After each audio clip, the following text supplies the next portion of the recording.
7 सितंबर 2024 दिन है शनिवार और इस दिन है गणेश चतुर्थी।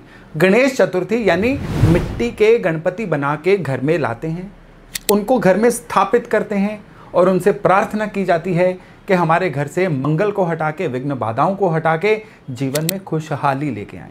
बहुत सारे लोगों के मन में एक सवाल आता है कि ये क्यों किया जाता है, इसके पीछे क्या महत्व है, इसको करने के जो होते हैं तरीके क्या होते हैं, गणपति जी को स्थापित किस तरह से किया जाता है। कई लोगों के मन में सवाल आता है कि विसर्जन क्यों किया जाता है।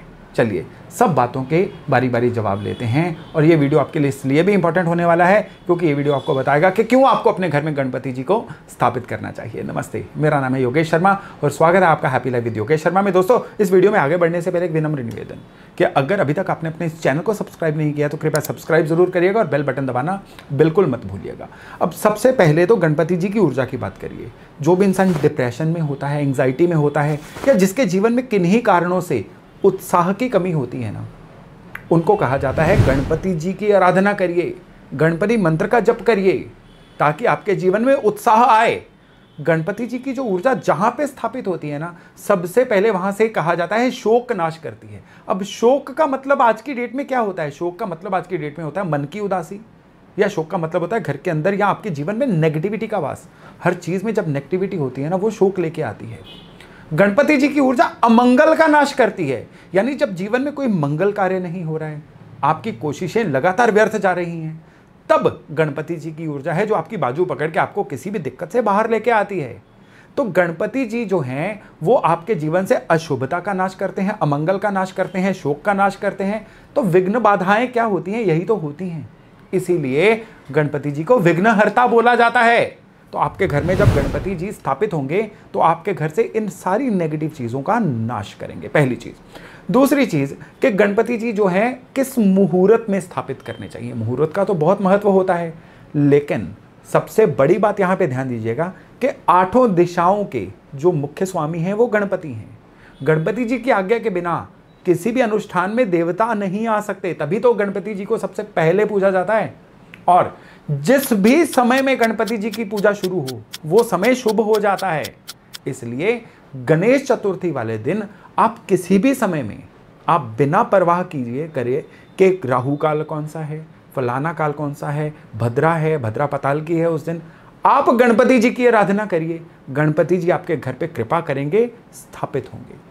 अगर आप पंडित जी को बुला के गणपति जी को स्थापित करवा पाएं फिर तो विधि बहुत बढ़िया हो जाएगी।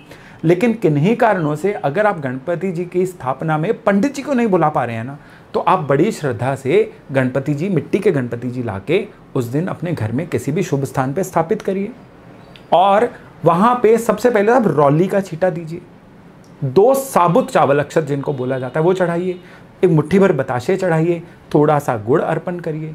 केवल यही भर करिए। याद रखिए, गणपति जी को सूखे फूल नहीं चढ़ाने हैं, गणपति जी को तुलसी कभी नहीं चढ़ानी है, ये वर्जित है। गणपति जी को प्रार्थना करिए कि प्रभु हमारे घर में रिद्धि और सिद्धि, जो गणपति जी की पत्नियां हैं उनके साथ वास करिए। रिद्धि जो है ये वृद्धि लेके आती हैं, आपके जीवन में हर तरह की जो बेटर चीजें होती हैं उनकी वृद्धि लेके आती हैं। और जो सिद्धि हैं वो आपके जीवन में दक्षता लेके आती हैं। सिद्धि जो है आपके जीवन में शुभता भी लेके आती हैं, हर अच्छे काम में आपकी परफेक्शन लेके आती हैं। अब आप सोचिए कि आपकी विघ्न बाधाएं दूर हो जाएं, आपकी हर चीज बढ़ती चली जाए और आपके जीवन में परफेक्शन आ जाए, तो क्या जीवन के मायने कितने बदल जाते हैं।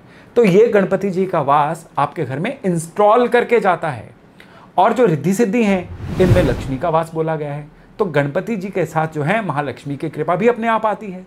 तो आपको क्या करना है कि उसके बाद दिन में 2 बार गणपति जी की आरती भी करनी है। जो घर में भोग बनेगा वो गणपति जी को लगवा के फिर खाना खाइए। और गणपति जी को कभी भी अकेले मत छोड़िए, वो आपके घर में मेहमान आए हुए हैं, उनको लगातार अटेंड करना है। यानी आपने उस समय पे ज़मीन पे सोने का अगर हो सके तो करिए, गणपति जी के समक्ष रहिए, वहाँ पे हो सके अखंड ज्योत चलती रहनी चाहिए। और सबसे बड़ी बात क्या है कि आपको अब लोगों ने इसमें 2 दिन, 2.5 दिन, 3.5 दिन ऐसे अपने एक नॉर्म्स बनाए हुए हैं, लेकिन अब गणपति जी की पूजा के बाद चतुर्दशी से पहले गणपति जी को कभी भी विसर्जित करके आइए। विसर्जन जो है ये जीवन मृत्यु के चक्र को बताता है कि जो चीज़ आई है वो दोबारा ईश्वर में विलीन होगी। जल जो है ना, ये नारायण का रूप माने गए हैं, और जब गणपति जी जल में विलीन होते हैं ना, तो कहते हैं कि ये नारायण के साथ एकाकार हो गए, नारायण के साथ विलीन हो गए पुनर्जन्म लेने के लिए। ये जीवन के साइकिल को भी चीज़ शो करती है। और दूसरी एक और चीज़ है कि घर के अंदर देवताओं को स्थापित करना जो है, ये वर्जित होता है लगातार के लिए, हमेशा के लिए। अब जो देवता स्थापित हुए ना, उनकी ऊर्जा जो है वो एक बहुत प्रचंड ऊर्जा होती है, जो एक बार स्थापित होने में आपके घर की नेगेटिविटी को हर लेती है। लेकिन हमेशा अगर वो ऊर्जा स्थापित रहेगी तो हमेशा ना उनकी वो वाली मर्यादा का पालन हो पाएगा, ना ही वो वाली सेवा हो पाएगी, और ना ही आपके घर की ऊर्जा जो है उस ऊर्जा से हमेशा के लिए एकाकार हो पाएगी। इसलिए कहा जाता है कि गणपति जी को उन दिनों के लिए, जिन दिनों में गणेश चतुर्थी से चतुर्दशी के बीच का समय है, ये बड़ा शुभ समय होता है आपके घर की नेगेटिविटी दूर करने के लिए। तो गणपति जी की आशीर्वाद लेने के बाद उनको ससम्मान आप जल प्रवाह करिए और प्रार्थना करिए कि अगले साल फिर से आइए और हमारे जीवन के विघ्न बाधाओं को हरिए। तो गणेश उत्सव पे आप ये चीज़ें करिए और अपने जीवन में उत्साह का संचार करिए, अपने जीवन में वृद्धि लेके आइए, अपने जीवन में शुभ लाभ लेके आइए। तो मैं आशा करता हूँ कि ये जो जानकारी है आज आपके खूब काम आई होगी। एक बार फिर से मेरी तरफ से आपको गणेश चतुर्थी की शुभकामनाएं। नमस्कार।